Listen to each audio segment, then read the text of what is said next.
안녕하세요. 안녕하세요. 반갑습니다. 이 참 제가 이 특강을 우리 교회 와가지고 처음으로 이게 맡게 됐는데요.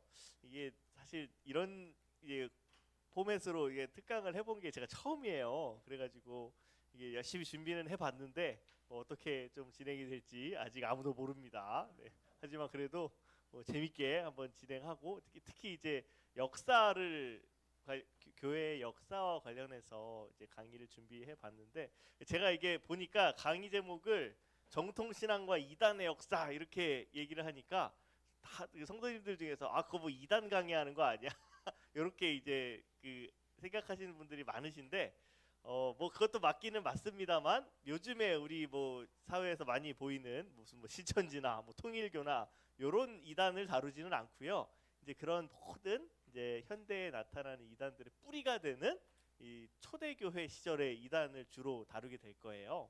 그래서 이번 저희 특강에서는 이 정통 신앙과 이단의 역사 중에서도 특별히 우리 예수님께서 승천하시고서 사도행전에 이제 잘 보면 나와 있는 이 초대교회, 그 초대교회가 보통 한 예수님 올라가시고 나서 한 500년 정도 이제 이야기를 하는데 그 정도 기간 동안에 있었던 정통 신앙이 어떻게 이제 형성이 되었는가? 정통 신앙이라는 거는 우리가 지금까지도 고백하고 있는 하나님과 예수님과 또 우리 교회와 이런 이제 우리 신앙의 내용들에 대한 우리 신앙 고백들이 어떤 역사적인 과정을 통해서 형성되었는가 하는 거를 이제 우리가 이 특강에서 좀 다루게 될 거고요.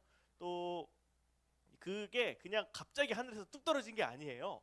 보통은 이제 이 신앙 고백이라고 하는 게 그냥 우리가 신앙 고백 잘 해봐야 되겠다 이렇게 해가지고 나온 게 아니라 자꾸 이제 복음을 이상하게 왜곡하는 이단들이 나타나요.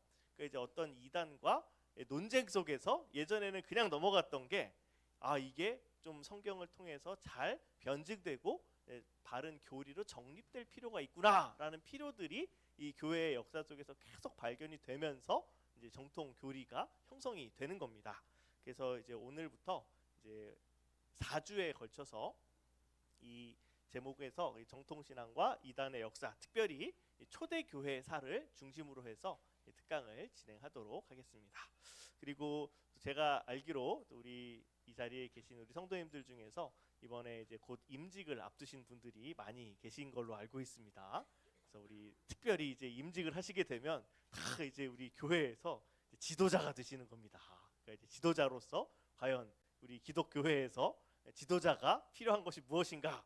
지도자로서 반드시 갖추어야 할 이 덕목들이 무엇인가 하는 것도 이 특강을 통해서 잘 또 다루도록 노력하도록 하겠습니다. 그러면 시간 제가 한번 기도하고 특강 본격적으로 시작하도록 하겠습니다. 하나님 아버지 감사합니다. 오늘 저희들에게 또 귀한 시간 허락하여 주시고 주님 앞에 참되게 예배한 후에 또 이렇게 또 교회의 살을 배울 수 있도록 인도하여 주시니 감사합니다.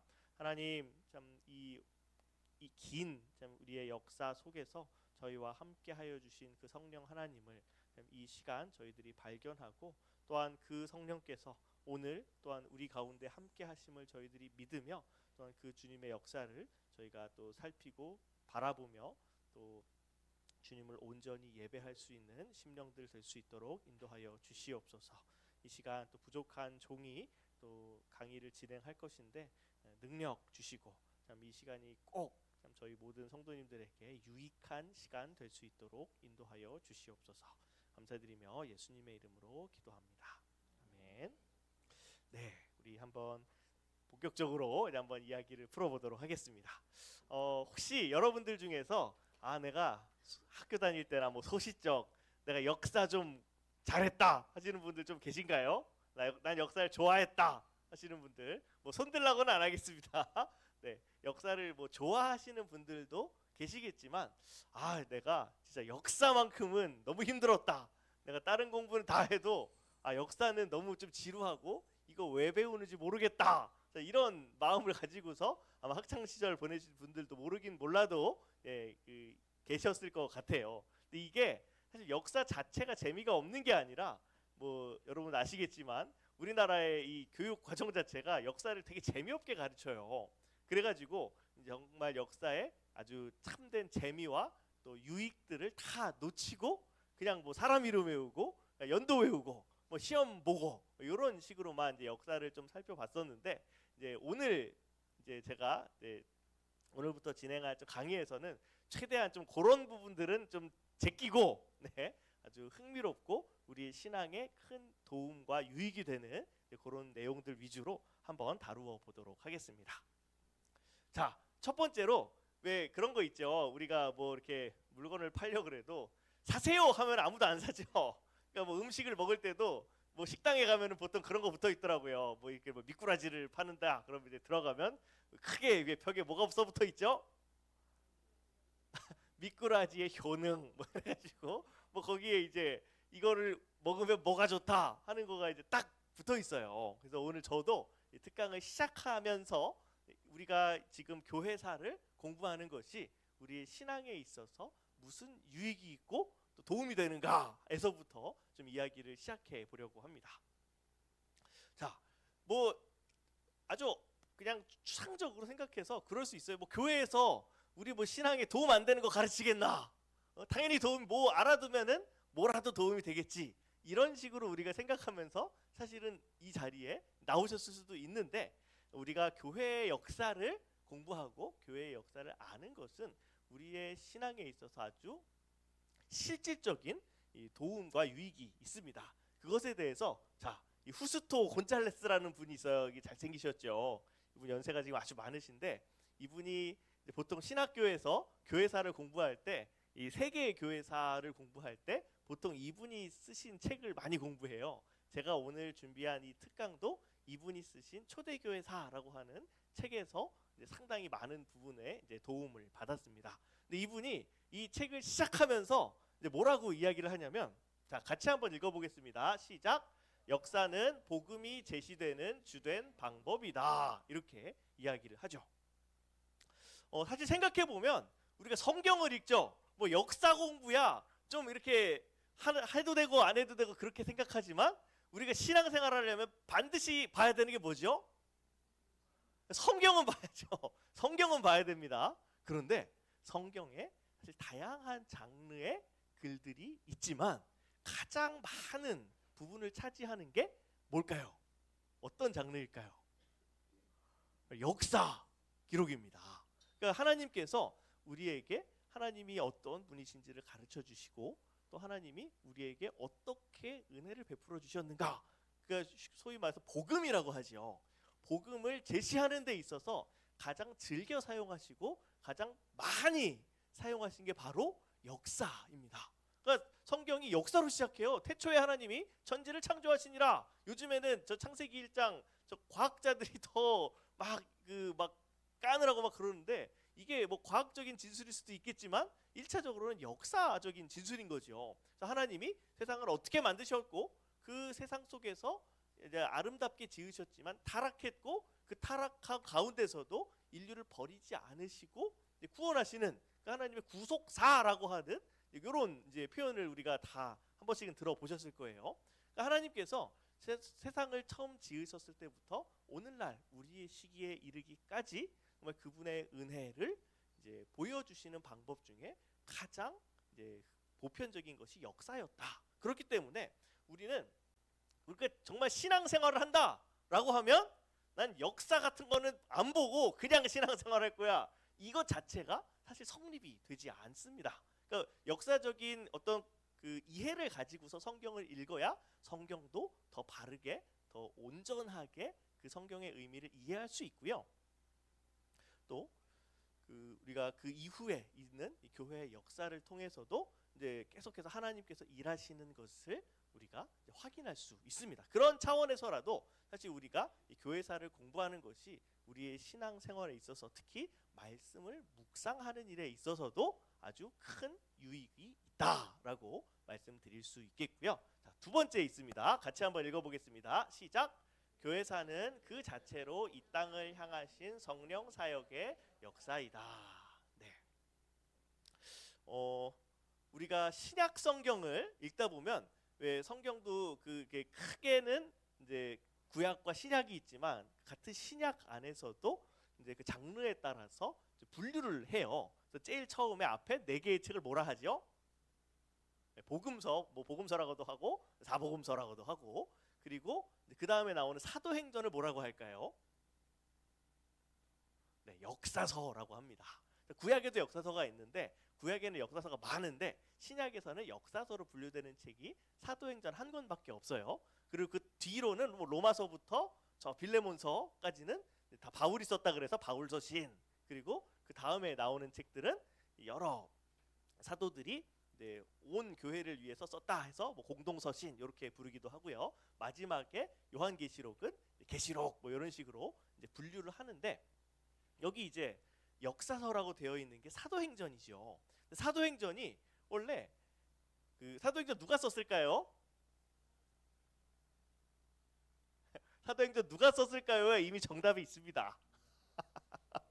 네, 사도행전은 누가가 썼어요. 네, 누가가 근데 신약 성경에서 기록한 책 두 권이죠. 뭐가 있죠? 누가복음이 있고 사도행전이 있습니다. 그러니까 누가는 기본적으로 의사기도 한데 역사가로서의 정체성을 가지고 있는 사람이에요. 그러니까 복음서를 쓸 때에도 이제 누가복음은 어떤 역사가의 맥락을 가지고서 예수님의 생애를 정리한 책이거든요. 그러니까 이게 누가복음이 1편이고 사도행전이 2편인 거죠. 근데 그게 어떤 걸 초점을 두고 이 책을 썼냐면, 누가복음은 예수님의 사역에 대해 기록한 책, 그리고 사도행전은 누구의 역사를 기록한 책일까요? 뭐 베드로의 역사일까요? 바울의 역사일까요? 네, 물론 그들이 많이 나오기는 하지만 그들을 통해 일하신 성령님의 역사입니다. 그러니까 우리가 그 사도행전을 볼 때에 예수님께서 이 땅에서 하신 모든 사역들, 인간의 몸을 입으시고 이 땅에서 행하신 모든 사역을 다 이루시고 이제 승천하신 후에 성령께서 오셔서 계속 이제 역사를 이루어 가시는데, 자, 여러분 한번 여쭤보겠습니다. 여러분 혹시 사도행전 몇 장까지 있는지 아세요? 네, 뭐 찾아보면 다 나오죠. 네, 사도행전이 28장까지 있어요. 근데 사도행전이 어떻게 끝나는지 아세요? 우리 복음서는 다 어떻게 끝나요? 복음서는 예수님 부활하시는 거, 뭐 예수님 제자들한테 마지막에 나타나시고 뭐 이런 걸로 끝나잖아요. 그 우리가 복음서가 어떻게 끝나는지에 대해서는 대체적으로 그래도 이 자리에 앉아 계신 분들이라고 하면 어떻게 끝나는지 대충 알고 있어요. 근데 사도행전 사실 되게 유명하잖아요. 사도행전 설교 한번 안 들어보고 이 자리에 계신 분은 없을 겁니다.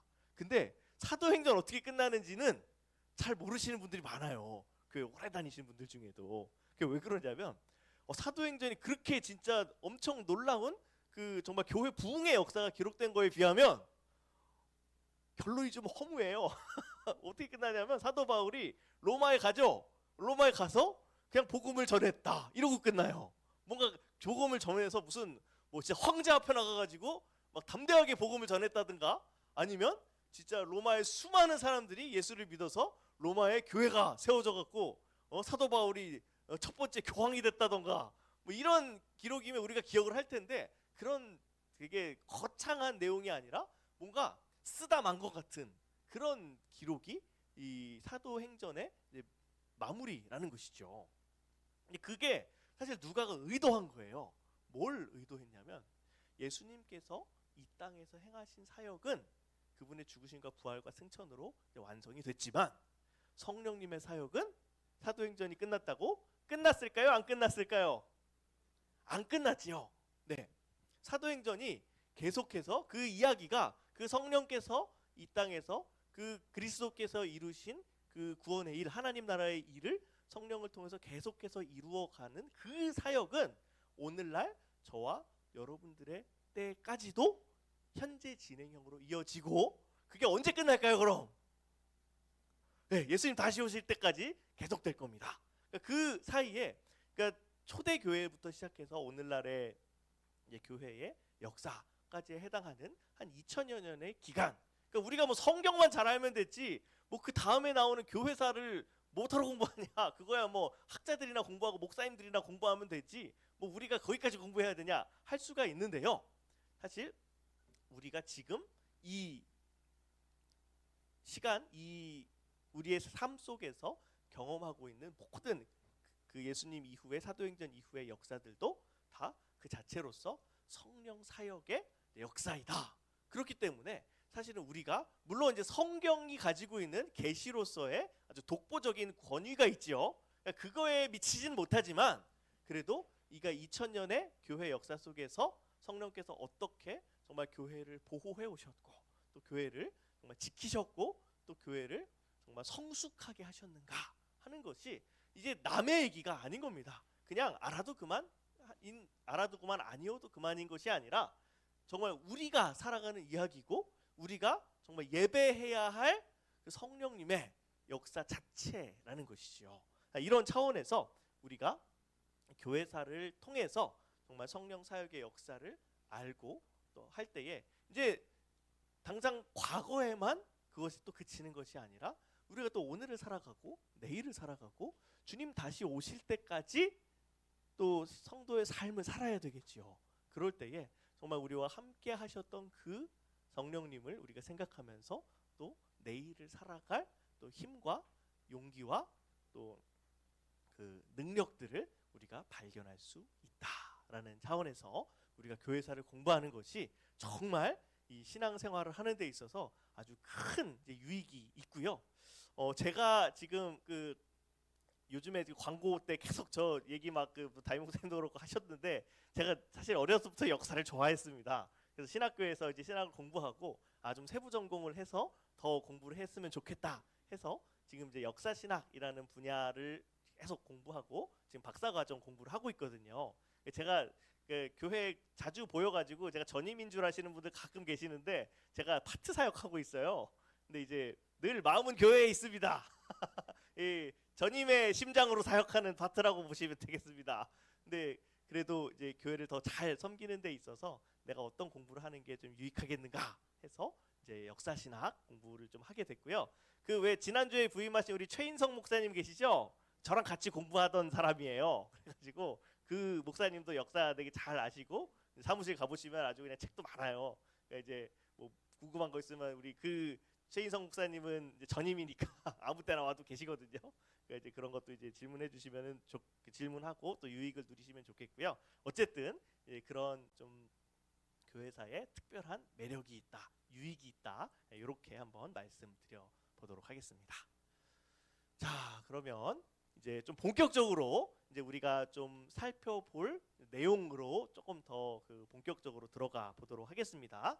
자, 우리가 이제 초대교회 하는데 자, 초대교회가 보통은 예수님께서 승천하시고 그 외 마가의 다락방에서부터 모여서 기도하던 이들이 성령의 충만함을 받고 이제 나가서 복음을 전하기 시작한 그때가 이 초대교회가 시작된 때 우리가 사도행전 1장과 2장의 내용을 통해서 확인할 수 있는 그때를 보통 초대교회가 이제 시작된 시점으로 봅니다. 근데 이때가 그냥 하나님께서 아무런 뭐 거 없이 그냥 아무것도 없는 맥락 속에서 그분의 교회를 세우신 것이 아니라 이 초대교회가 정말 다른 어느 시대도 아니고 그때에 이 교회를 세우신 이유가 있습니다. 그걸 이제 역사적인 차원에서 우리가 좀 살펴볼 수가 있는데요. 그 초대교회가 세워졌을 당시의 시대적 배경과 관련해서 우리가 중요하게 좀 생각해야 될 게 두 가지 배경이 있습니다. 첫 번째는 정치적인 배경이 있고요. 두 번째는 사상적인 배경이 있습니다. 그래서 복음이 정말 잘 전파될 수 있도록 하나님께서 역사를 주관하시는 가운데 이 초대교회의 도래를 이제 준비하셨다 이렇게 보시면 되겠는데요. 자, 이 뭐라고 써 있죠? 팍스 로마나 이렇게 써 있습니다. 이게 혹시 무슨 의미인지 아시는 분 계신가요? 네. 제가 초등부 담당하고 있는데 초등부에서 이렇게 질문하면 서로 막 답하려고 그래요. 근데 우리 또 점잖으신 우리 성도님들께서는 다 아시지만 마음속으로 이렇게 교만하지 않으시고 겸손하시기 때문에 마음으로만 이제 되뇌이신 거라고 생각을 합니다. 이 팍스가 이 라틴어로 이 평화라는 뜻이고 로마나 하면 그냥 로마의 평화 이런 뜻입니다. 그래서 이 예수님께서 태어나셨을 당시에 혹시 로마의 황제가 누구였는지 아세요? 성경에 나오는데 우리 얼마 전에 성탄절이었죠. 네, 예, 성경에 보통 가이사 아구스도 이렇게 표현을 하는데 이 사람이 로마 제국의 첫 번째 황제 아우구스투스 황제를 이제 성경에서 가이사 아구스도라고 표현을 해요. 근데 이 가이사 아구스도가 다스리던 시절이 이제 어떤 시절이냐면 이제 로마가 이 지중해 근처에 있는 나라들을 모조리 평정하고 그야말로 이 대제국을 이룬 때입니다. 그리고 예수님이 태어나셨을 때가 한창 이 아우구스투스 황제가 이제 활발하게 활동하던 시절이에요. 그러니까 이 당시에는 이제 모든 나라들이 다 로마라고 하는 이 깃발 아래 한 나라가 되고 또 로마가 군사력이 강하잖아요. 그러니까 치안 유지가 되는 거예요. 그러니까 어느 지역에서도 뭐 요즘 같은 시대에는 뭐 도둑이 들거나 이러면 그냥 경찰서 가면 되는데 옛날에 이거 2000년도 더 전 옛날인데 그때 그런 게 어디 있었겠어요. 그러니까 도적이 일어나면 당해야 되고 뭐 당장에 우리를 보호해줄 어떤 공무원도 없어. 이런 상황 속에서 뭔가 많은 그 사람들이 그렇게 큰 그런 소망 없이 늘 이제 두려움 가운데 보통들은 살았는데 이 팍스 로마나라고 하는 이 로마가 이 유럽의 웬만한 지역들을 통일한 이 시기에는 이제 좀 평화롭게 장거리 여행이 가능한 거죠. 그러니까 옛날에는 장거리 여행하면 또 언어도 잘 안 통하고 또 가는 동안에 뭐 산적이나 도적을 만나가지고 어려움을 당하기도 하고 이런 위기들이 많았는데 이 로마의 그 통치 안에서 온 지역이 이 사실 상당히 많은 인구가 여기 이제 살았죠. 이 외부에도 사람들이 살긴 살았는데 이 당시에 뭐 로마에만 전 세계 인구의 뭐 4분의 1이 살았나 3분의 1이 살았나 그렇대요. 그러니까 이 많은 사람들이 그래도 비교적 안전한 상황 속에서 여기저기 옮겨 다닐 수도 있었고 또 여러분들 또 아시는 분들 계실 텐데 로마 제국의 그 군단이 이동을 할 때에 잘 이동하기 위해서 만든 게 있습니다. 뭘까요? 어디 그렇죠. 어디든 잘 이동하기 위해서 도로를 만들었어요. 그러니까 도로를 까는데 그러니까 이 로마 군단의 길 까는 솜씨가 아주 일품이에요. 그래서 어떤 길은 지금까지도 쓰이고 있답니다. 그래서 이제 잘 닦여 있는 길이 좋으면 또 우리가 빠르게 이동할 수 있죠. 우리가 고속도로 가면은 이제 국도로 한참 가는 길도 빠르게 가잖아요. 그러니까 이 로마가 이렇게 로마의 평화를 이루는 가운데에서 이 많은 인적 자원이나 물적 자원들이 이제 여기저기로 이제 안전하게 이동할 수 있는 그런 이제 환경이 이미 복음이 그 교회가 설립되기 한 세기 전쯤부터 확립되기 시작했다. 이거를 그냥 우리 보통 그 일반 이 세속 역사가들 입장에서는 그러니까 교회가 기독교가 이렇게 막 부흥하기 시작한 게 마침 그 시절에 이런 것들이 있어가지고 좀 긍정적으로 작용했다 이렇게 이야기를 하지만 우리 신앙인들의 입장에서는 우연이 어디 있습니까? 다 하나님께서 그분의 섭리 가운데서 행하신 일이죠. 그래서 이제 이런 정치적인 그 차원에서의 교회를 이제 초대 교회를 세우기 위한 이제 준비가 있었다라고 우리가 또 생각할 수 있습니다. 근데 이게 긍정적이기만 한 게 아니에요. 여기까지만 보면은 아 로마 제국 좋네. 로마 제국이 기독교 전파하는 데 있어가지고 아주 좋았네. 근데 우리가 이제 뒤에도 이제 얘기하면 뭐 박해나 이런 거 얘기하면 로마 제국이 사실 기독교에 되게 나쁜 이미지로 기억이 많이 하고 계실 텐데 이렇게만 들으면 좋아 보이잖아요. 근데 그렇지는 않습니다. 이 로마의 정치적인 통일 때문에 그 좋은 것도 있었는데 일부 상황에 있어서는 이제 초대 교회 성도들에게 있어서 굉장한 위협과 도전이 되었던 게 사실입니다. 자, 어떤 부분에서 그렇게 되면 자, 이렇게 큰 제국 그리고 여러 민족과 또 여러 어떤 종교와 이런 것들을 가진 나라가 하나의 나라를 유지하려면 쉬울까요? 어려울까요? 어렵겠죠. 그러니까 이 로마 제국은 이 제국을 유지하기 위해서 거의 목숨 걸다시피 했던 정책들이 있어요. 크게 두 개의 정책이 있는데 뭐냐면 하나는 종교 혼합주의 그리고 하나는 황제 숭배였습니다. 다시 한번 말씀드립니다. 하나는 종교 혼합주의였고요. 하나는 황제 숭배였습니다. 그러니까 이제 우리도 왜 보면은 옛날에 우리 그 저 일제 시대에 보면은 그 뭐라 하죠? 신사참배라고 하죠.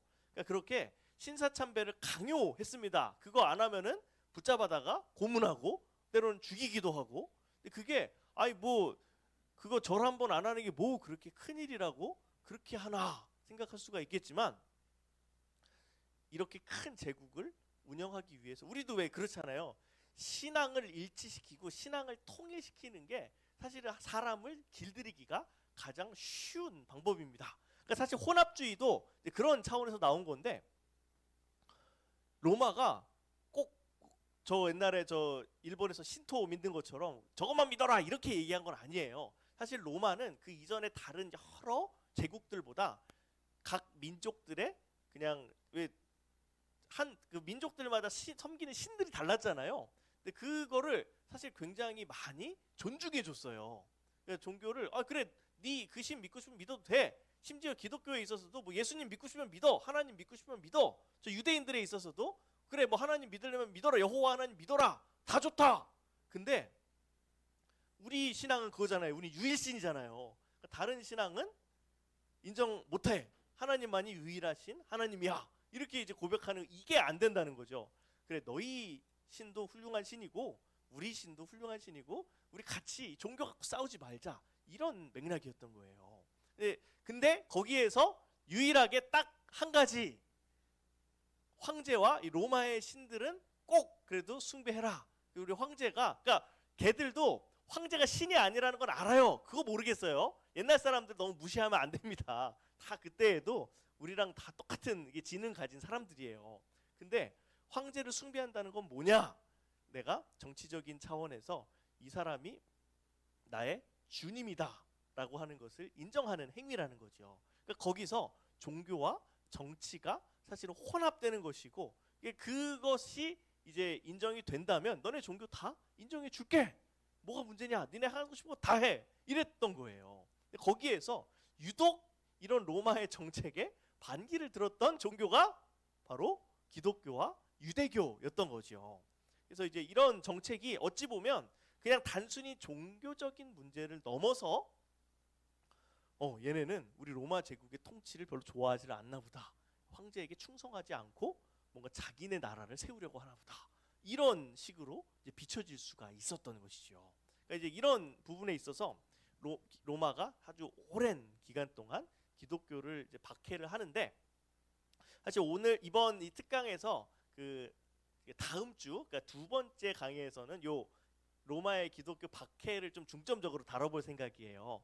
근데 이 박해가 사실은 우리가 보통 흔하게 생각하는 거랑은 좀 양상이 달랐습니다.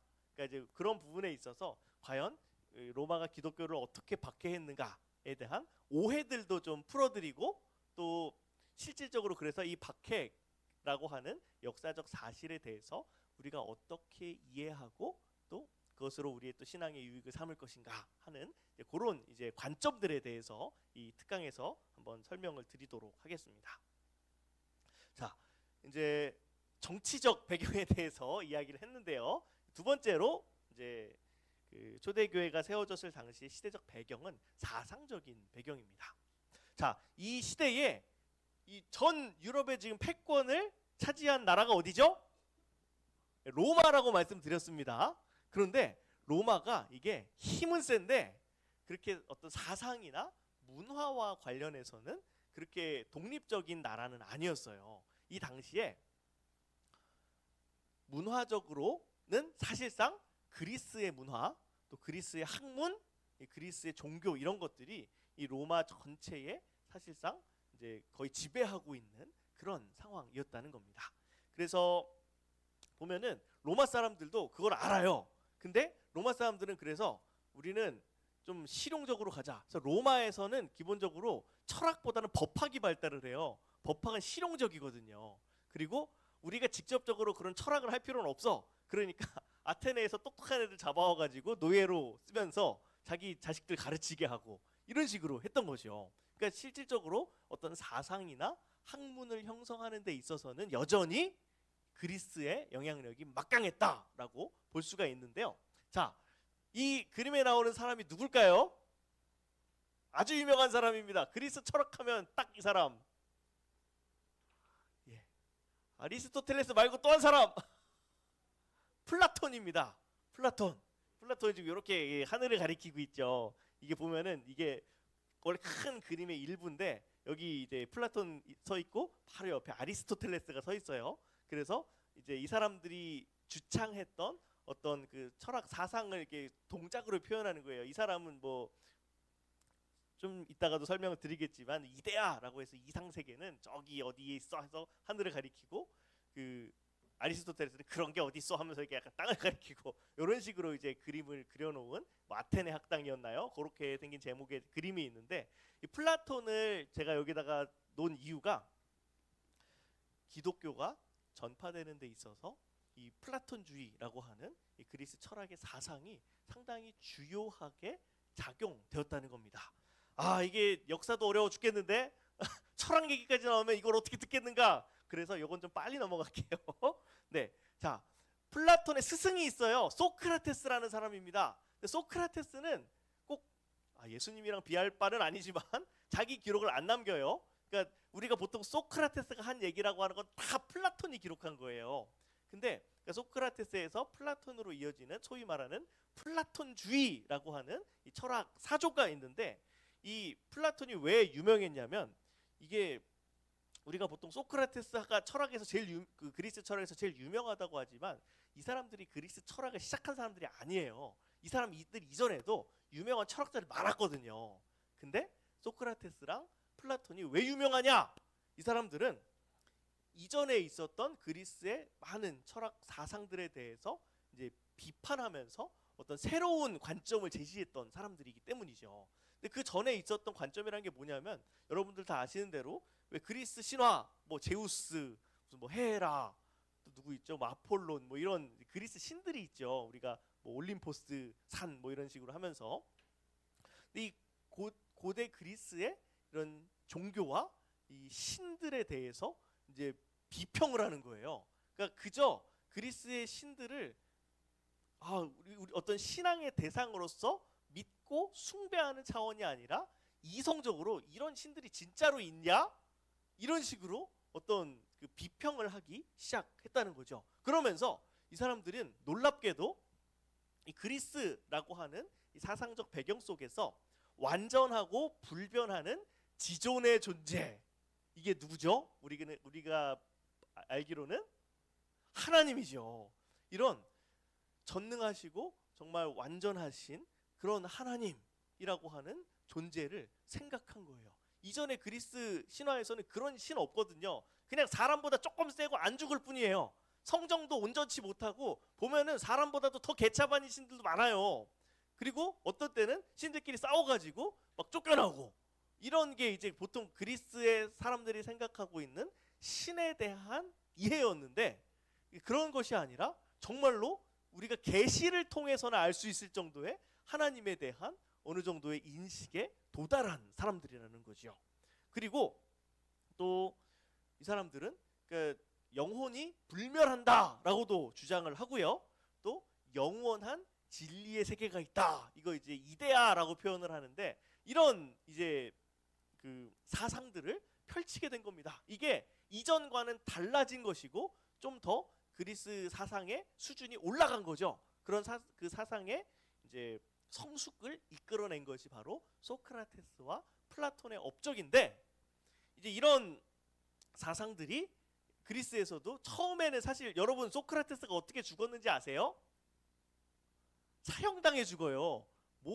왜 사형을 당했냐면 젊은 사람들한테 이상한 소리 하고 다닌다, 이런 걸로 이게 그 독약을 마시고 죽는 형벌에 처해지거든요. 근데 그때 왜 우리 그 유명한 말 있죠. 악법도 법이다 하면서 마시고 죽었대잖아요.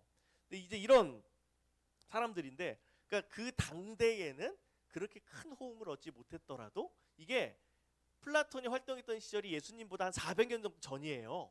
그러니까 그 사이에 이 그리스가, 또 그리스의 모든 사상들, 그리고 그걸 뒤이어서 나타났던 무슨 뭐 알렉산더 대왕이라든가 이 로마에 이르기까지 이 플라톤의 사상이 굉장히 이제 큰 위상을 갖게 되었습니다. 근데 이게 가만히 보니까 이 기독교랑도 어느 정도 일맥상통하는 면이 있었던 거죠. 우리 초대교회의 성도들이. 그러니까 그냥 믿음만 있으면 돼 하면서 세상이 뭔 상관이냐, 우리는 그냥 믿음만 있으면 돼, 이랬던 사람들이 아닌 거예요. 이제 뒤에서 뭐 계속 이제 사실은 이번 특강이 그거 얘기하려고 했던 건데, 이 기독교인들 중에서 학문에 능했던 사람들이 많았던 거죠.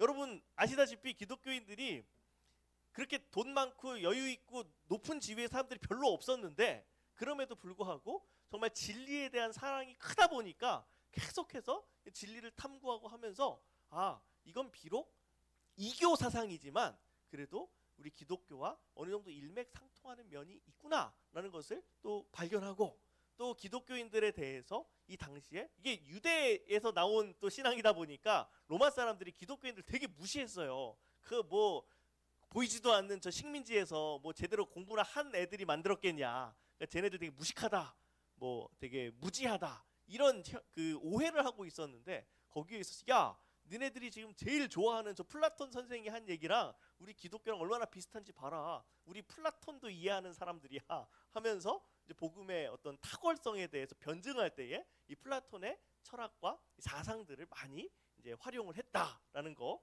그런 이제 사상적인 배경 속에서 사람들도 그러니까 그냥 그 올림포스에 있는 신들만 믿는 사람들 같으면 하나님에 대해서 얘기하면 야, 그런 신이 어디냐 이러는데, 플라톤이 이미 400년 전에 어떤 영원 불멸의 그 온전하신 신이라고 하는 개념을 말해놨으니까, 아, 그런 신도 있을 수 있겠네 하면서 어떤 사람들이 복음을 전할 때에 그것을 이해하고 받아들일 수 있을 만한 사상적인 준비를 이미 하나님께서 이런 좀 이방의 철학자들을 통해서도 예비해 두셨다, 이렇게 우리가 또 이해할 수가 있고요. 또 플라톤과 또 비슷하게 또 그보다 조금 후대에 나온 스토아 학파라는 또 학파가 있습니다. 이거 어려운 게 계속 나오죠. 이제 더는 안 나올 겁니다. 스토아 학파하고 넘어갈 겁니다. 여기는 이제 이 그리스 사람들이 철학이나 이런 거 하면서 너무 방탕한 거예요. 그러니까 좀 윤리적으로 고결하게 좀 살아보자, 우리가 배울 만큼 배웠는데 그러면 좀 바르게 살아야 될 거 아니냐 하면서 어떤 도덕적인 고상함을 굉장히 강조했던 학파가 이 스토아 학파입니다. 그러니까 이 스토아 학파의 사상도 이 믿는 사람들, 그 기독교인들이 보니까 이것도 괜찮은 것 같네. 그 워낙에 이제 로마 사람들이 다 방탕하게 사는데 지들은 방탕하게 살면서 또 자기 뭐 아내를 구하거나 자기 자식을 결혼시킬 땐 또 이 정숙한 사람을 원해. 그러니까 이제 그런 상황 속에서 우리가 이렇게 정말 고상한 정말 신앙을 가진 사람들이다, 이걸 이제 나타내는 데 있어서 이 스토아 학파의 그 이론들도 이 기독교인들이 많이 또 알고 또 그것을 통해서 복음을 변증하는 일들이 있게 되었습니다. 그러니까 이제 이런 차원에서 이 로마 제국이 사실은 굉장히 기독교에 대해서 이제 비판적이고 공격적인 모습들도 있었지만, 이렇게 정치적인 부분에서나 사상적인 부분에서 하나님께서 교회를 위하여 이제 일하고 예비하여 두셨다라는 것을 이제 우리가 역사 가운데에서 또 발견할 수가 있습니다. 지금 현재 시간이 이제 40분인데요. 제가 제가 그거 말씀을 안 드렸네. 저 1시간 반 정도 하려고 생각하고 왔습니다. 그러니까 여러분, 저희가 1시에 시작하니까 2시 반까지는 할 건데요. 이거를 스트레이트로 1시간 반 하면 너무 힘드니까요. 지금 시간 40분인데요. 한 5분 정도 쉬는 시간 드리고 이제 그 다음 챕터, 네, 이제 여기서부터가 이제 또 조금 본격적인 부분인데요. 네, 그거 들어가기 전에 한 5분 정도 좀 쉬는 시간 드리겠습니다.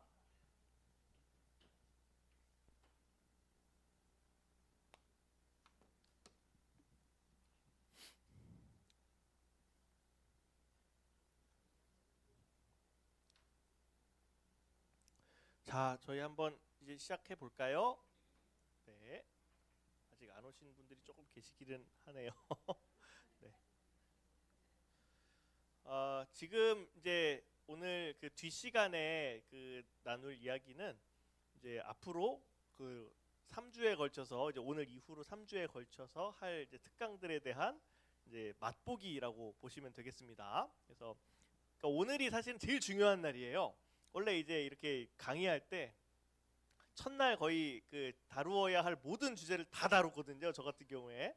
그래서 이제 다 다루는데 이제 약간 맛보기처럼 쭉 다루고 이제 그 다음 주부터는 요 하나하나 이제 좀 더 세부적으로 들어가는 그런 방식으로 좀 강의를 하고 있는데 저희 교수님이 그렇게 하시더라고요. 그래서 저도 그렇게 흉내를 좀 내고 있습니다. 그래서 오늘 이제 이렇게 좀 사상적인 배경 또 정치적인 배경 해서 교회가 설립된 때의 이제 배경들에 대해서 좀 살폈고 그럼 이제 그 교회가 교회가 이렇게 설립이 되고 나서 어떻게 됐을까요? 잘 됐을까요? 안 됐을까요? 안 됐으면 저와 여러분 지금 이 자리에 있을 수가 없겠죠. 네, 잘 됐으니까 저희가 여기 와 있겠죠. 네, 어쨌든 예수님께서 말씀하신 대로 정말 내가 너희와 언제나 함께 하리라 말씀하신 약속대로 교회는 주님의 명령을 따라서 땅 끝까지 복음 전하는 일에 순종했습니다. 그래서 많은 사람들이 이제 주님께로 돌아오는 일들이 일어나게 되고 또 정말 지역을 벗어나서 전 세계에 많은 사람들이 예수님을 믿게 되지요. 근데 이제 이렇게 교회가 크게 이제 부흥하고 성장하는 게 참 감사한 일인데 이렇게 되면서 이게 사실 사탄이 별로 좋아하는 일이 아니죠. 그러다 보니까 교회는 초대교회 시절부터 아주 강력한 도전에 직면하게 됩니다. 그래서 이번 그 특강에서 저희 처음에 이제 주제 자체가 정통 신앙과 이단의 역사라고 그랬죠. 그래서 교회가 이렇게 정말 주님의 뜻대로 복음을 전파하는 와중에 겪었던 여러 가지 도전들, 어려움들 그리고 거기에 대한 교회의 이제 대응, 반응 이게 이제 이번 특강에서 가장 핵심적인 이제 내용이 되는데요. 자, 먼저 초대교회가 마주했던 도전 우리가 제일 잘 알고 있고 흔히 이제 좀 생각하는 게 바로 외부적인 도전입니다. 박해라고 표현할 수가 있죠. 자, 이 사람 이름 뭘까요? 박해하면 딱 나오는 사람, 제일 유명한 사람, 로마 시대 박해로 제일 유명한 사람, 네로 황제. 네, 네로 황제가 이제 이렇게 생겼습니다. 이게 수염이 어떻게 이렇게 났는지 모르겠는데 그래서 이런 이 조각상이 있어가지고 왜 영화 같은 거 보면은 네로 황제는 꼭 이렇게 수염이 이렇게 쭉 이어진 그런 모습으로 이제 분장을 하는데 네로 황제 시절에 그 있었던 박해. 근데 네로 황제가 사실은 교회에 대해서 첫 번째로 박해를 한 사람은 아니에요. 누가 있었냐면 우리 사도행전 보면은 바울이 복음을 전하러 다닐 때 제일 그 방해했던 사람들이 누구죠? 네, 유대인들입니다. 유대교를 믿는 사람들이죠. 바울 자신도 사실은 그런 일을 했던 사람 중에 제일 앞장서서 그 교회를 박해하는 일을 했었던 사람이죠. 처음에 사실 기독교 박해는 로마가 한 게 아니라 유대인들이 했습니다. 유대인들이 왜 그러면은 박해를 했느냐? 그거는 이제 다음 주에 설명을 해드리고요. 어쨌든 유대교가 또 유대인들이 기독교를 박해를 했는데 사실 유대인을 통해서 이루어졌던 박해는 기간이 그렇게 길진 않고 또 그렇게 크게 타격을 입지도 못했어요. 왜냐하면 이게 기독교가 유대인들 중심으로만 퍼졌던 게 아니라 유대인 막히면 바로 어디로 가죠? 이방인한테 가죠. 그러니까 기독교는 뭐 이 사람이 유대인이든 헬라인이든 로마인이든 어느 나라 사람이든 상관없이 정말 보편적으로 복음을 전했기 때문에 사실은 이렇게 한 민족의 종교가 박해할 수 있는 게 아니었죠. 그리고 또 성경에 보면 이 바울이 이 유대인들에게 박해를 받을 때 보통은 누구한테 도움을 청하죠? 로마 당국에 도움을 청합니다. 바울이 로마 시민권자였잖아요. 그래서 처음에 사실 로마는 기독교에 대해서 크게 관심도 없었고 그냥 뭐 유대교의 일파겠거니 생각을 해서 크게 그렇게 관여도 안 하고 대신에 이제 이런 바울같이 로마 시민권을 가진 사람이 좀 부당하게 어려움을 당한다. 그러면 직접 개입해서 도움도 주고 했습니다. 근데 이제 기독교가 점점 부흥을 해가면서 로마가 점점 그 존재에 대해서 인식을 하게 된 거예요. 그리고 또 아까도 말씀드렸다시피 이 기독교인들은 황제 숭배도 안 하고 또 종교 혼합주의도 안 따르고 이 제국이 나라를 유지하기 위해서 정말 아주 사활을 걸고 실시하고 있는 정책들의 반기를 든단 말이죠. 그래서 사실은 박해를 한 건데 이 네로 황제 같은 경우에는요 사실 지금 말씀드린 이게 이제 한 250년 로마 제국이 기독교를 박해하는 동안에 아주 근본적으로 그들이 기독교를 박해할 수밖에 없었던 이유예요. 근데 이 네로 황제는 사실 기독교 박해를 이제 처음으로 로마 차원에서 실시한 사람인데 이 박해의 원인 자체가 그렇게 거국적이지는 않습니다. 이 사람 왜 박해했는지 혹시 아세요? 네. 이 로마에 불이 났는데 큰 불이 났는데 이게 어떻게 불이 타다가 유대인 그 기독교인들 많이 사는 지역에서만 불이 좀 들났대요. 그러니까 저놈들이 불을 질렀다 하고 이게 근데 소문이 이거 황제가 불 질렀대 이런 소문이 막 나니까 그거 이제 시선을 다른 데로 돌리려고 기독교인들을 딱 방화범으로 지목해가지고 박해를 한 겁니다. 그래서 사실은 상당히 개인적인 이유 때문에 이제 박해를 시작한 거기는 한데 그 이후로 이 로마가 기독교인들에 대해서 주목하기 시작하고 이놈들은 뭐 하는 놈들인가 이렇게 이제 살피기 시작하면서 아 이놈들은 제국에 좀 도움이 그렇게 안 되는 사람들이다 하면서 이제 박해를 시작했다는 것이죠. 그래서 여러분들 아마 한 번쯤 보셨을 수도 있는 그림 중에 이렇게 생긴 그림 혹시 보신 적 있나요? 이게 이제 로마 시대의 그 박해의 한 단면을 그린 그림입니다. 장 레온 제롬이라는 사람이 그린 순교자의 마지막 기도라는 작품인데요. 1883년에 나온 작품이에요. 근데 여기 배경이 그 원형 경기장이에요. 콜로세움. 그리고 여기 사람들이 모여 있죠. 그 여기 뭐가 있죠? 사자가 있고 자세히 보시면 여기 호랑이도 있습니다. 그러니까 이런 원형 경기장에 예수 믿는 사람들 이렇게 풀어놓고 맹수를 풀어놔서 그럼 이 사람들 어떻게 됐죠? 다 잡아먹히고 아주 비참하게 죽었죠. 근데 그것이 이제 우리는 순교라고 이야기를 하는데, 근데 여기 그림 보시면 잘 안 보이실 여기서 보시면 잘 안 보이실 텐데 지금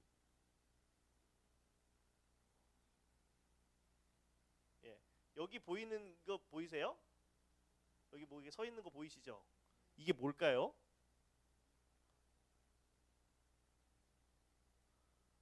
이거는 여기다 사람이 매달려 있는 거예요. 사람이 매달려 있고요. 여기 지금 뭐 하고 있죠?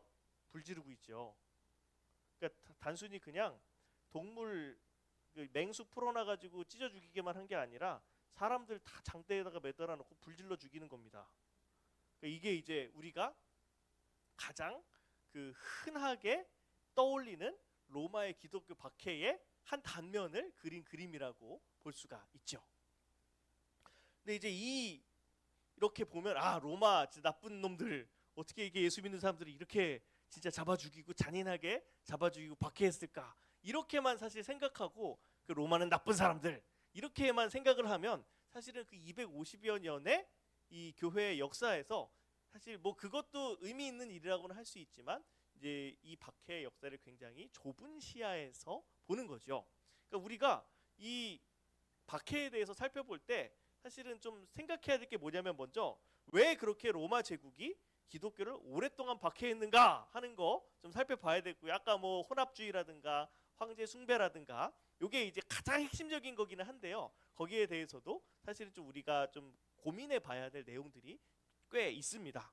그리고 그럼 로마 제국이 어떻게 기독교를 박해했나? 그 로마 제국의 기독교 박해 정책.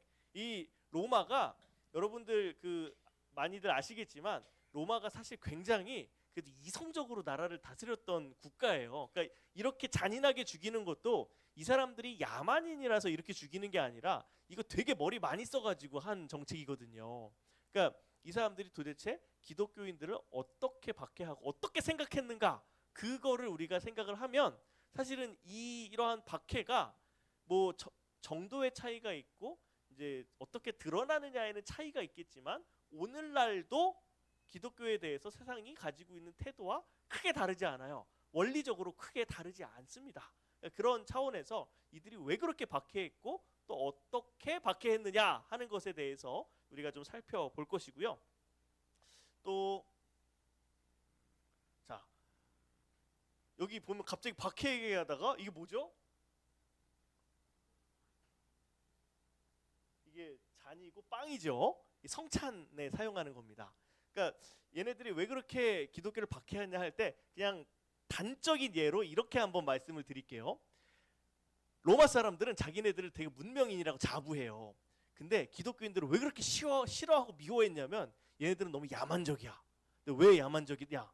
몇 가지 오해를 가지고 있었던 거죠. 단적으로 자 우리가 성찬식을 해요. 성찬식을 할 때 보통 뭐라고 하면서 성찬식을 하죠? 이 빵은 예수님의 몸이다. 그리고 이 잔은 예수님의 피다. 이렇게 얘기를 하잖아요. 우리가 사실 그게 진짜로 예수님의 몸과 피는 아니잖아요. 근데 우리를 위해서 정말 그 몸이 찢기시고 피를 흘리신 예수님을 생각하면서 또한 그 예수님을 우리가 믿는 마음으로 이것들을 받을 때에 그것이 또 의미를 가지고서 우리와 하나님과의 교제를 또 이루는 방법이다. 이렇게 우리가 성찬에 대해서 알고 있는데 로마 사람들이 기독교에 대해 잘 알지도 못하면서 이 성찬식은 그리고 지금도 왜 세례 받으신 분들만 참여하잖아요. 이 시절에는 워낙에 또 박해받던 시절이기 때문에 예배에 아무나 안 데려와요. 그러니까 세례를 받고 믿는 사람들에게 딱 예배를 공개하고 내가 믿어요라고 얘기를 해도 어느 정도 그 좀 검증이 되기 전까지는 성찬까지 못 데려고 옵니다. 그러니까 뭐 잠깐 믿는 척하다가 그냥 이제 나가든가 이런 사람들이 성찬에 대해서 애매하게 듣고 오해를 하는 거예요. 그 애매하게 듣고 오해하는 게 뭐냐면 야 쟤네들이 무슨 예수라고 하는 자의 살과 피를 먹고 마신다더라. 그러니까 식인하는 사람들이다. 이렇게 오해를 한 거예요. 이게 되게 터무니없는 얘기 같은데 사실은 이 당시에는 굉장히 이제 많은 사람들이 그런 오해를 하고 아니 우리도 그렇잖아요. 막 어떤 집단이 어떤 종교 집단이 모여가지고 사람을 잡아먹는데 그럼 그거 살려둬야 되겠어요? 그 법을 동원해가지고 그 빨리 그 일망타진해야지요. 그러니까 이런 식의 오해들도 있었다는 거예요. 그리고 자, 이 사람 아주 나쁜 사람 나쁘다. 예, 나쁘다는 뭐 표현으로 쓸 수도 있는데 이 사람이 켈수스라는 사람이에요. 이 그리스의 또뭐 법학자기도 하고 뭐 철학자고 이런 사람이래요. 이 사람이 기독교 되게 싫어하고 근데 이 사람은 이렇게 단순한 오해에 기인해서 기독교를 박해한 게 아니라 이 사람 되게 똑똑한 사람이고 굉장히 날카롭게 지적으로 기독교를 비판했어요. 뭐 어떤 부분에서 또 그랬냐면 야 어떻게 예수님이 성령으로 잉태해가지고 애를 낳냐. 왜 여러분 그런 얘기 들어보신 적 있죠? 예수님이 사실은 성령으로 잉태된 게 아니라 마리아가 뭐 로마의 어떤 병정에게 몹쓸 짓 당해가지고 낳다더라. 그렇게 나온 사생아라더라. 뭐 요런 소문 있었던 거 혹시 들어보셨을지 모르겠는데 그 기록이 제일 먼저 나타나는 게 이 사람의 글에서 나타나요. 그러니까 이 사람은 나름 합리적으로 추론해보자면 그 시절에 그 10대 뭐 후반 정도 되었을 마리아가 어떻게 남편도 없이 애를 가졌겠는가에 있어서 그런 이제 나름대로의 가설을 잡고 그걸 주장을 하기 시작했다는 거죠. 근데 그게 믿음이 없는 사람들의 눈으로 볼 때에는 성령으로 잉태하는 것보다는 훨씬 말이 되거든요. 그러니까 이제 그런 식으로 우리 기독교에서 주장하는 여러 이제 복음의 내용들에 대해서 우리의 교리에 대해서 이제 굉장히 날카로운 지적인 비판을 했던 사람. 그러니까 우리가 보통 이 로마 시대에 있었던 기독교에 대한 박해가 그저 외부적으로 안 믿으면 뭐 믿으면 죽어 하는 식으로 물리적인 박해도 있었지만 물리적인 박해보다 사실은 더 많은 성도들을 흔들리게 하고 이제 참된 신앙을 고민하게 만든 그런 이제 포인트가 바로 이런 사상적인 공격입니다. 이런 부분에 대해서도 이제 우리가 좀 특강을 통해서 살펴보게 될 것이고요. 네, 거기에 대해서 교회가 그러면 어떻게 반응했는가? 네, 초대교회가 이런 물리적인 박해 그리고 사상적인 공격에 있어서 어떻게 반응했는가? 먼저는 인내와 순교로 반응을 했죠. 그러니까 어려움 가운데에서 이게 유대교랑 기독교랑 결정적으로 둘 다 박해받았는데 대응한 방식이 달라요. 유대교는 싸웠습니다. 그래서 아주 최후의 하나까지 저항한다 해가지고 저 예루살렘 성 다 망하고 할 때까지 어쨌든 유대인들 다 죽일 때까지 로마에 저항하면서 싸웠죠. 그러다 결국은 예루살렘 성이 완전히 무너지고 그나마 세웠던 성전 다시 무너지고 다시는 이제 새로 세우지를 못하고 있죠. 근데 우리 기독교인들은 로마에 그렇게 대응하지 않았습니다. 우리가 정말 폭력으로서 대응하지 않고 우리는 인내함으로써 우리는 더욱더 성숙해질 것이다. 이런 인내의 모습이 있었고 또 그 과정 속에서 어떤 이들은 정말 죽음으로써 자신의 목숨으로써 그 복음의 진리를 이제 증언해낸 사람들이 있었던 거죠. 그러니까 그 또 재미있는 또 이야기가 있는데요. 여러분 그 왜 이탈리아 로마에 가면 콜로세움 큰 거 있잖아요. 그 원형 경기장. 그거 어떻게 지은 건지 아세요? 그거 어떻게 지은 거냐면 예루살렘 망하고 예루살렘 어쨌든 간에 다 점령하고 나서 전리품이나 노예들이나 얻었을 거 아니에요. 그 전리품이랑 노예 팔아가지고 세운 게 그 콜로세움입니다. 네, 그 아주 흥미로운 사실이죠. 근데 이제 기독교는 이제 그런 방식을 취하지 않고 이제 인내와 순교로서 우리의 복음을 지켜냈다, 우리의 신앙을 지켜냈다. 그리고 또 한 가지는 변증입니다. 그러니까 잘못된 사상적인 공격에 대해서 그냥 참고 인내만 한다고 되지 않습니다. 그리고 사실 기독교는 아주 초창기서부터 아까도 뭐 말씀드렸다시피 뭐 플라톤이나 뭐 스토아 철학이나 이런 식으로 좀 어쨌든 세상의 학문을 막 혼합주의적으로 막 이성주의적으로 받아들인 것은 아니지만 분명한 신앙적 이제 토대를 가지고서 이런 학문을 이제 받아들여요. 그러면서 세상 사람들이 아무리 날카롭게 복음에 대해서 공격을 하고 논쟁을 제기해도 그 논쟁 피하지 않습니다. 다 그것을 감당하고도 남음이 있을 정도. 그래서 정말 사람들에게 복음이 얼마나 합리적이고 타당한 진리를 전하고 있는 진리라고 하는데 아무 설명도 못해. 그럼 그게 무슨 진리겠어요.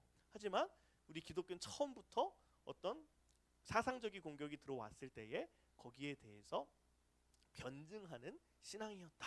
그래서 어떠한 공격에 대해서 어떻게 변증해냈는가 하는 것들을 이제 우리가 또 이제 두 번째 특강 다음 주에 살펴보도록 하겠습니다. 그래서 이제 쉬는 시간 끝나고 지금까지 한 이야기가 다음 주에 이제 본격적으로 살펴볼 얘기예요. 다음 주에 못 오실 분들 이제 오늘 특강 잘 생각해 보시면 그래도 유익이 있을 겁니다.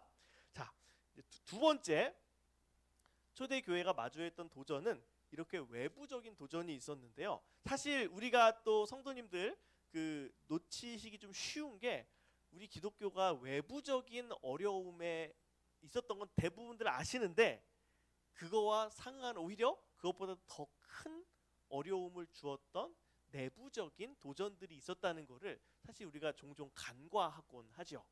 근데 이 내부적인 도전이란 건 뭐냐면 이단과 분리주의입니다. 자, 이 시대에 그 초대교회 시대에 정립된 아주 중요한 정통 신학 교리가 있어요. 두 개가 크게 중요합니다. 뭐냐면 하나님은 한 분이신데 세 분이다. 삼위일체론이죠. 그래서 이 삼위일체론 교리가 이제 정립이 되고요. 또 두 번째로 예수님은 참 하나님이시자 참 사람이시다. 기독론에 대한 교리가 정립이 됩니다. 이게 그러니까 사실은 그 교회에 굉장히 교리를 그 형성하는 데 있어서 굉장히 근본적인 질문이에요. 우리가 섬기는 하나님이 어떤 분이야? 라고 얘기할 때 성경을 읽어보니까 하나님 한 분이라는 거예요. 근데 하나님도 예배하고 예수님도 예배하고 성령님도 예배하는 거죠. 이게 무슨 소리야? 이걸 어떻게 이해해야 되나?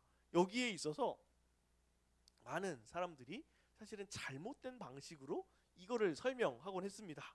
하나님의 한 분이신데 어떻게 세 위격이 존재하시는가? 여기에 대해서 어떤 사람은 하나님이 한 분이야. 근데 뭐 이런 식으로 우리가 설명해서 혹시 여러분들 중에도 이런 생각을 가지신 분들이 혹시 계실 수도 있는데 이런 거죠. 저는 한 명의 사람이죠. 근데 교회에서는 이렇게 목사로 일을 하고 있고요.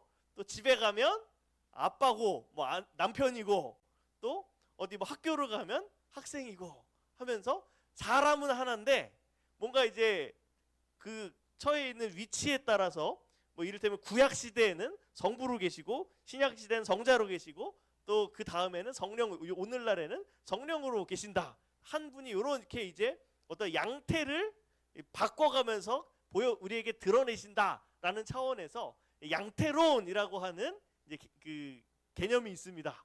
근데 삼위일체론은 이런 게 아닙니다. 이거 이단이에요. 네, 이거를 삼위일체론을 이해하시면서 이렇게 생각하시면 안 됩니다. 네, 근데 이게 어떻게 나오게 됐고 또 거기에 대해서 정통신앙의 반응은 무엇이었는가? 요거 이제 다뤄볼 거고요. 또 사실 삼위일체론 관련해서도 그렇고 주로는 예수님과 관련된 거예요. 왜냐면 성부 하나님은 논쟁할 게 없어요. 그분은 그냥 하나님이니까. 근데 예수님이 뭐가 어렵냐면 예수님은 사람이 되셨잖아요. 그러니까 사람이시면서 하나님이신 게 이게 말이 안 되는 거예요. 원래는. 그러다 보니까 이 예수님이 어떤 분이시냐? 그 성부 하나님은 진짜 하나님인데 예수님은 하나님, 뭐 신이라고도 말할 수는 있겠지만 성부 하나님 같은 하나님은 아니고 하나님이 만드신 그냥 신적인 피조물이다. 이 정도 설명하는 그런 사람들도 있었습니다.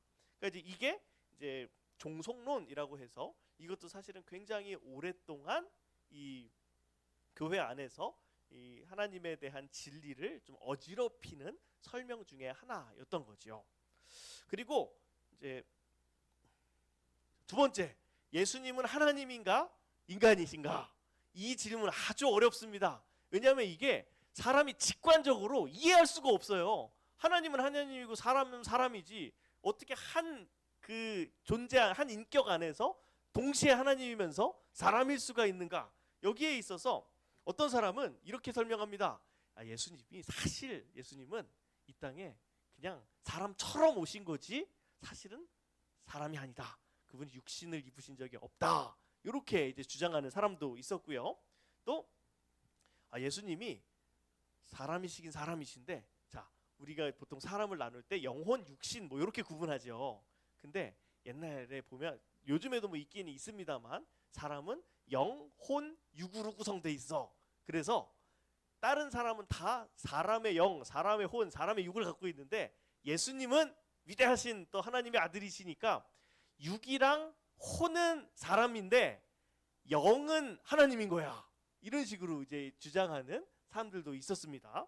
또 그런가 하면 예수님이 사실은 그냥 예수님이라고 하는 사람이 있고 성자 하나님은 성자 하나님이라고 하는 사람이 있는데 그 하나님이 계시는데 이 성자 하나님이 이 인간인 예수님한테 너무 친밀하게 완전 밀착되신 거야. 그래서 정말 완전 왜 우리 그런 거 있잖아요. 왜 귀신 들렸다 하죠. 뭐 저 무당들이나 이런 사람들 보면은 완전히 귀신 들려가지고 거의 뭐 인사불성이 돼가지고 그냥 막 휘둘리는 거지. 약간 이런. 근데 그렇다 그래서 이 사람이 귀신은 아니잖아요. 사람은 또 사람대로 인격이 어떨 땐 또 제정신으로 돌아올 때도 있고 이런 식으로 인간 예수가 그런 식으로 인간으로도 있고 성자 하나님 계시는데 그렇게 결합돼가지고 우리가 생각하는 예수님이 된 거다. 이렇게 이제 주장하는 사람이 있고요. 또 마지막으로 하나님 그 성자 하나님이 사람이 되셨는데 그러면은 그 안에는 인성도 있고 신성도 있겠죠. 하나님의 본질도 있고 사람의 본질도 있는데 하나님은 무한하시고 사람은 유한하니까 왜 그런 비유 들어보셨죠? 바닷물에 물방울 한 방울 떨어뜨린다고 뭐가 달라져요? 그러지 않죠. 그러니까 예수님 안에서 하나님으로서의 속성과 사람으로의 속성이 딱 결합하게 될 때에 사람으로서의 속성은 사실상 거의 그 하나님으로서의 속성에 흡수돼서 이건 뭐 사람도 아니고 하나님도 아니고 제3의 속성이 되는 거지요. 그러니까 이런 식으로 이 예수님의 이 하나님 되심과 인간 되심에 대해서 설명하는 사람들이 있었던 것입니다. 그러니까 이런 이단들 이게 다 지금 제가 지금 말씀드린 건 다 이단이에요. 이거는 초대교회부터 다 이단으로 정제됐고요. 하다못해 우리 개신교뿐만이 아니라 이건 천주교가도 이단 소리 듣고요. 저기 동방정교회가도 이단 소리 듣습니다. 이거는 이 우리 기독교 그 신앙에 있어서 가장 초기부터 이단으로 정제된 견해드린 거예요. 이 내용들에 대해서 이제 저희가 세 번째 시간에 이제 살펴보게 되겠고요.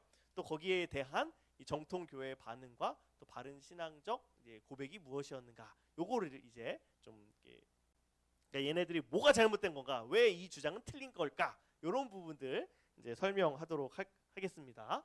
그리고 마지막으로 요거는 이제 좀 교리적인 부분에서 삼위일체론이나 기독론보다는 뭐 조금 좀 좀 쉽다고 해야 될까요? 할 수도 있는데 사상적이라기보다 조금 더 실천적인 거예요. 이 분리주의라고 하는 겁니다. 잘못된 가르침만이 아니라 뭔가 우리만 오라라고 하는 태도가 있죠. 이것도 초대교회에서부터 나타났던 교회를 굉장히 어렵게 만들었던 이 부분입니다.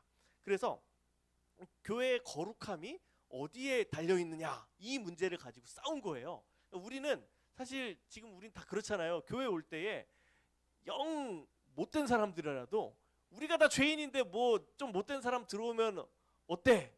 근데 이를테면 우리 교회에 진짜 TV에 막 떠들썩하게 나왔던 막 연쇄살인범이 형기를 다 마치고 자기가 이제 예수님 안에 새 사람 됐대.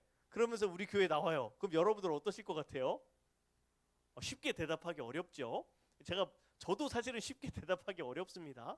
그런 문제가 사실은 초대교회 때도 있었던 거예요. 그러면서 도대체 교회가 거룩한데 교회를 거룩하게 하는 근거가 뭐냐 하는 질문이 있었던 것이고, 거기서 이제 교회의 거룩함은 우리 성도들이 거룩하게 살아야지, 우리가 아무리 우리가 죄인이라도 믿는 사람이면 믿는 사람답게 좀 살아야 거룩한 교회지. 그러니까 교회의 거룩함은 교회 구성원, 특히 이 목사나 성직자의 도덕적인 순결함에 달려 있다. 그러니까 목사가 만약에 죄를 지었어, 그러면 그 목사를 통해서 세례받았던 사람들은 그 세례가 다 무효가 되는 거예요. 그러니까 이런 식으로 이제 생각하는 사람들이 있었던 거죠. 그러니까 교회는, 그러니까 사실 취지 자체는 나쁘지는 않았어요. 교회는 순결한 성인, 순결한 거룩한 사람, 성도들의 공동체가 되어야 한다. 여기까지만 사실 말하면 크게 문제될 건 없는데, 그거를 교회 안에서 평가를 매기는 거죠. 그래서 니는 안 돼 하면서 저 꺼져 이러고, 좀 착한 사람, 그래 너는 신자가 될 만하다 하면서 이제 딱 선을 그어놓고 그 자기네 그룹 밖에 있는 사람들, 저 사람들은 다 부패한 거짓 교회야, 이런 식으로 이제 이야기하는 그런 사람들도 이 초대 교회에 존재했습니다. 이제 이런 차원에서 이제 내부적 도전, 이단과 분리주의에 대해서 저희가 세 번째 시간에 이제 살펴보게 되겠고요. 이제 마지막으로 이제 네 번째 시간에는 이런 이단들과 여러 이제 내외적인 어려움 속에서도 교회가 어떻게 그것들을 극복하고 정말 승리하였는가. 교회는 패배할 수 없습니다. 왜냐하면 우리 대장이 누구시죠? 예수님이니까 우리는 패배할 수 없습니다. 초대교회도 그랬고 중세교회도 그렇고 오늘날 우리 교회도 절대 패배하지 않습니다. 초대교회가 승리를 했는데 이제 어떤 과정을 통해서 정말 그 승리를 이제 나타났는가? 뭐 그냥 하늘에서만 아는 승리가 아니라 사실 초대교회의 승리가 역사적인 사실로서 분명히 드러난 사건들이 있어요. 그것에 대해서 우리가 또 하나씩 살펴볼 건데요. 자, 오늘 되게 사람 뭐가 많이 나오죠? 원래 역사 공부할 때는 이렇게 사람 얼굴이나 이름이 이제 많이 등장할 수밖에 없습니다. 자, 이 사람 누굴까요? 힌트 드릴게요. 이 사람도 황제입니다. 황제. 자, 기독교의 공식화에 있어서 그 큰 역할을 했었던 황제가 누굴까요? 야, 그렇습니다. 콘스탄티누스 황제입니다. 이 사람이 자, 밀라노 칙령이라는 거 313년에 이제 제정을 하죠. 이 밀라노 칙령이라는 게 그 이전까지 뭐 박해가 있고 때때로는 좀 기독교의 그 황제들이 별로 관심이 없어서 박해를 좀 덜 했을 때도 있고 뭐 이렇게 주기는 있었는데, 어쨌든 로마 제국에서 기독교가 합법이었던 적은 없어요. 근데 이 콘스탄티누스 황제 시절에 이제 처음으로 기독교가 로마에서 이제 그래도 믿어도 된다라고 하는 이제 종교로서 이제 공식화가 됩니다. 그러니까 이 과정 사실 뭐 사람들에 따라서는 콘스탄티누스는 사실상 신앙은 거의 없었고 그냥 그동안은 박해만 했는데 이제는 이 기독교 이 교회를 내 정치에 이용해야 되겠다라는 생각을 처음으로 한 로마 황제다. 뭐 이렇게 평가하는 사람들도 굉장히 많고요. 실질적으로 또 그 부분도 어느 정도 설득력이 있는 게 사실입니다. 하지만 우리가 뭐 처음부터 지금 이야기한 것처럼 모든 역사는 하나님의 또 주관하심 아래에 있는 거죠. 악한 종도 있고 선한 종도 있지만 그들을 모두 사용하셔서 그분의 뜻을 이루시는 분은 하나님이시기 때문에 이 콘스탄티누스의 이 기독교 공인이라고 하는 것도 사실은 우리 또 교회사적으로도 굉장히 큰 의미가 있습니다. 그러니까 이게 이제 역사적인 배경이 되는 거죠.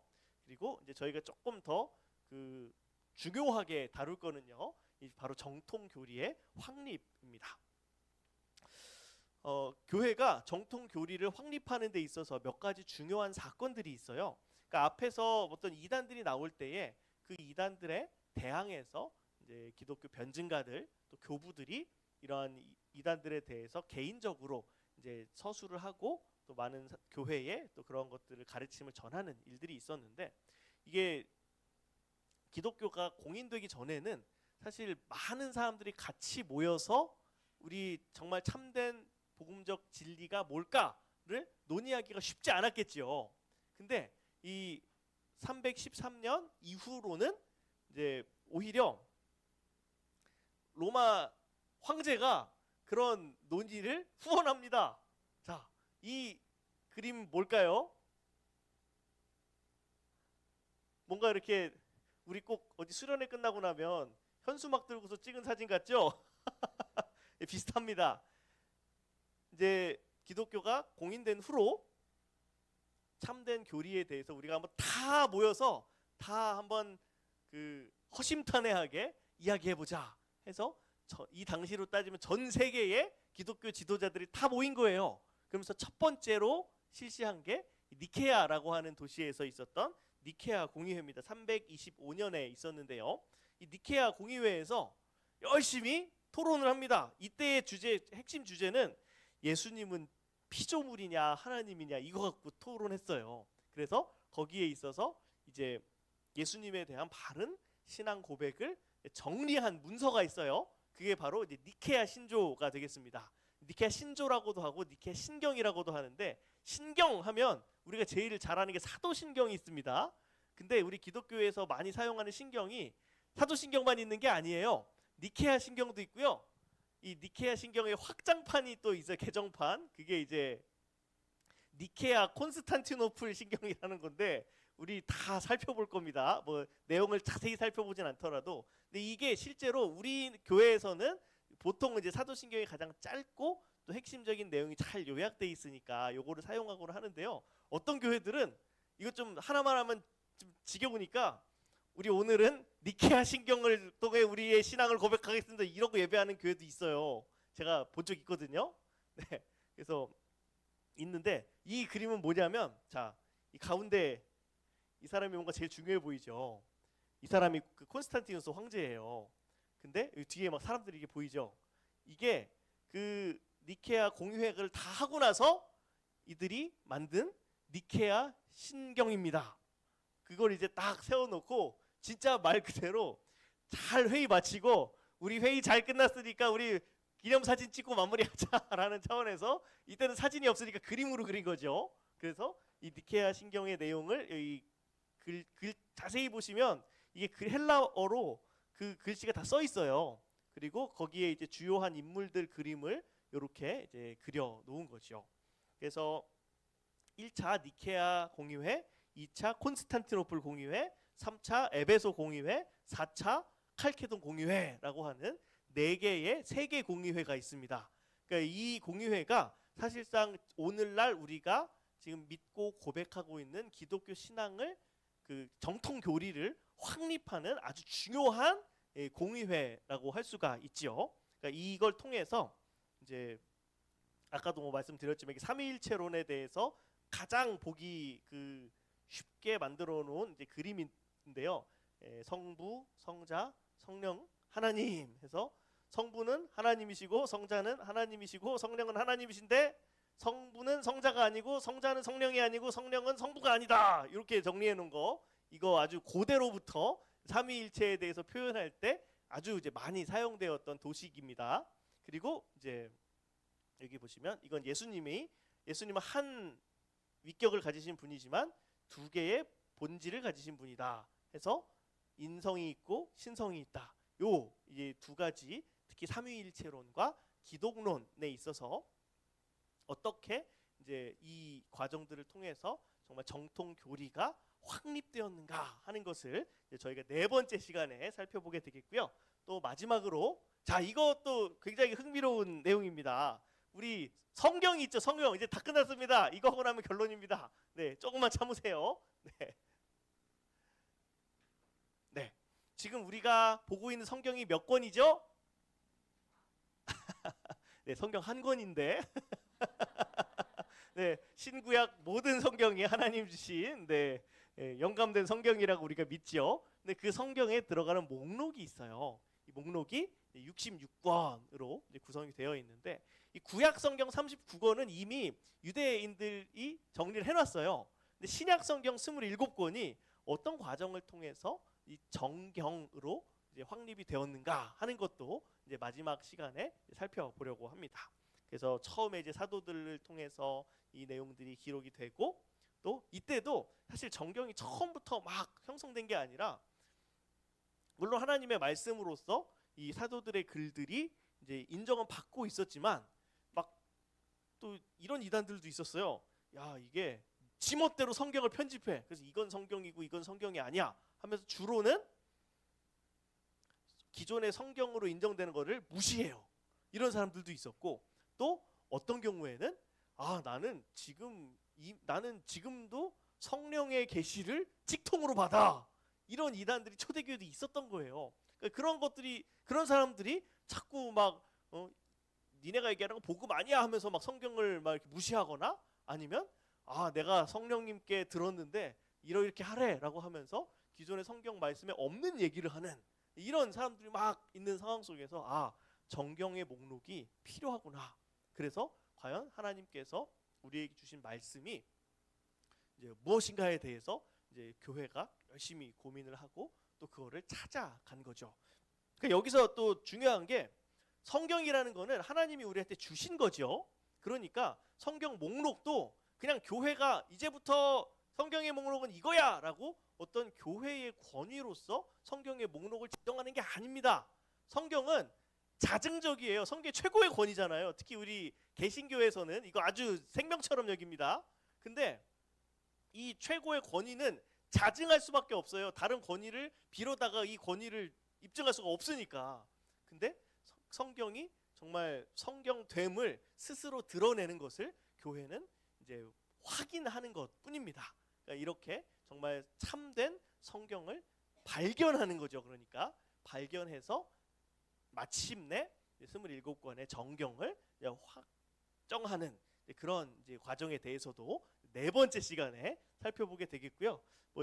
요거는 그냥 성경 목록, 그냥 창세기부터 요한계시록까지 쭉 그냥 정리해 놓은 그림이고요. 이분은 이제 아타나시우스라고 하는 교부인데, 이분이 이제 그 신약 성경 27권, 그러니까 원래도 27권이 다 그래도 존중받는 책들이었는데, 이제 어떤 교부들이 이 글을 쓸 때 이런 식으로 쓰는 거예요. 이거는 확실한데 여긴 잘 모르겠다. 이건 애매하다 하면서 약간 애매하게 이게 놔뒀던 이제 그런 목록 그 표현했던 교부들이 있는데, 아타나시우스가 이제 그 앞에 있었던 많은 이제 교부들의 결론과 본인의 이제 말씀에 대한 연구를 통해서 이게 성경 목록이다라고 27권 딱 그 확인한 첫 번째 사람이 이 아타나시우스예요. 그러니까 그래서 이분 그림을 여기다가 넣어놨는데, 이분만 한 건 아니고요. 성경은 자증적으로 자신이 성경임을 드러낸다라고 하는 차원에서 그 또 역사를 또 살펴보도록 하겠습니다. 아이고야, 네, 이제 지금 현재 시간이 2시 25분 저기 시계로 가리키고 있는데요. 자, 이제 마지막으로 이제 오늘 강의의 결론을 맺어 보도록 하겠습니다. 우리 한번 같이 읽어보도록 하겠습니다. 첫 번째부터 같이 읽어보겠습니다. 시작. 신앙 고백은 계시에 대한 가장 정직한 응답이다. 예. 우리가 교리, 신앙 고백 이렇게 문서화 되어 있는 정통 교리다라고 하는 것들이 있는데요. 이게 무슨 의미이냐, 우리에게 있어서 무슨 의미로 다가올 수 있겠느냐? 그냥 단순히 어떤 신앙 교육을 위해서 작성된 문서, 혹은 예배 시작하면서 뭔가 낭송하는 문서, 이런 차원이 아닙니다. 그러니까 기본적으로 신앙 고백은 계시에서 나타나요. 하나님 주신 계시의 말씀에서 오는 거잖아요. 계시는 하나님이 주시는 겁니다. 하나님께서 계시를 통해서 그분에 대해서 나타내실 때 인간이 할 수 있는 가장 고귀한 반응이 바로 신앙 고백입니다. 예수님께서도 너희가 나를 누구라 하느냐 할 때 베드로가 주는 그리스도시요 살아계신 하나님의 아들이십니다 라고 하는 신앙 고백을 드렸지요. 그러니까 이것은 우리가 그래서 공부하게 될 이 정통 교리, 이 정통 신앙 고백이라고 하는 것도 학자들의 머리에서 나온 이론이 아니라 정말 하나님의 계시 앞에 압도당한 성도들의 눈물과 피로 써 내려간 살아있는 신앙 고백이다라고 말할 수 있습니다. 자, 두 번째입니다. 같이 한번 읽어보겠습니다. 시작. 교리는 학문의 언어가 아니라 예배의 언어이다. 네, 교회가 예수님은 참 하나님이십니다라고 고백을 했어요. 네, 지금 계속 말씀드린 맥락이 어떤 이단의 공격이나 외부적인 공격으로부터 우리의 신앙을 보존하기 위해서 교리를 만들었다, 이렇게 제가 한 편에서는 말씀을 드렸는데, 그거보다 더 중요한 이 교리가 중요한 게 뭐냐면, 예수님이 참 하나님이시다라고 하는 것 자체가 우리가 사람한테나 우리들 자신한테 하기에 앞서서 하나님께 드리는 내용이라는 것입니다. 우리의 구원자이신 예수님은 경배받기에 합당하신 하나님이십니다라고 하는 뜨거운 신앙 고백 자체라는 것이죠. 어떤 논쟁을 하기 위해서 내놓는 명제가 아니라, 논리가 아니라, 하나님께 나는 하나님을 이렇게 믿고 찬양합니다 라고 하는 찬양의 언어라는 것입니다. 이 교리 자체가 그냥 어떤 딱딱한 그냥 진술들이 아니라, 우리가 하나님을 정말 사랑하고 그 하나님을 너무 사랑하기 때문에 우리가 고백할 수밖에 없는, 입을 열어 말할 수밖에 없는 그 정말 예수님에 대한 감탄, 정말 탄성, 이런 것들이 바로 이 교리의 언어다라고 하는 것을 우리가 생각해야 할 것입니다. 그래서 우리가 이 교리의 역사를 배운다라고 할 때 정말 우리의 믿음의 선배들은 이 말로써 하나님을 찬양했던 겁니다. 우리도 이 교리를 배울 때에 이 말들을 통해서, 이 언어를 통해서 하나님을 찬양할 수 있게 되는 것이죠. 자, 마지막으로 요거는 조금 거부감이 드실 수도 있겠지만 그래도 큰 소리로 읽어보겠습니다. 자, 시작. 모든 신자는 신학자이다. 네, 그렇습니다. 신학 박사들만 신학자가 아닙니다. 신자는 기본적으로 신학자라고 할 수 있습니다. 하나님을 참되게 예배하기 위해서는 우리가 예배하는 분이 누구인지를 올바로 알아야 합니다. 이것은 학자들만의 몫이 아니라 하나님을 더 깊이 사랑하고 더 바르게 예배하고자 하는 모든 신자들의 권리이자 의무라는 것입니다. 이제 이런 내용들을 가지고서 사실 오늘 이제 한 달 동안 공부할 내용 다 한번 훑어봤어요. 이제는 좀 세부적으로 어떻게 교회가 박해를 받았고 어떻게 반응했고 또 어떻게 정말 승리했는가 하는 역사를 우리가 3주에 걸쳐서 또 살펴볼 때에 우리 안에 하나님께서 정말 성령으로서 성령께서 우리의 또 이 자리 가운데 역사하시고 또 우리 모든 성도님들의 삶 속에서 크게 은혜 베풀어 주시기를 주님의 이름으로 축복합니다. 제가 기도하고 마무리하겠습니다. 하나님 아버지, 감사합니다. 오늘도 귀한 또 이 시간을 허락하여 주시고, 정말 주께서 참 교회를 얼마나 사랑하시고 얼마나 참 선하신 손길로 인도하여 오셨는지를 살펴보게 하시니 감사합니다. 하나님, 참 그 성령께서 오늘 또한 우리와 함께 하시고 또 우리를 또 사용하기 원하시며 또한 이 주님의 몸된 교회를 세우기 원하시는 줄을 믿습니다. 하나님, 참 저희가 정말 그러한 하나님의 뜻을 정말 이 특강을 통하여서 정말 잘 발견하고 정말 주님께서 기뻐하시는 삶을 살아가는 저희 모두가 될 수 있도록 인도하여 주시옵소서. 감사드리며 예수님의 이름으로 기도합니다. 아멘. 예, 강의 마치겠습니다.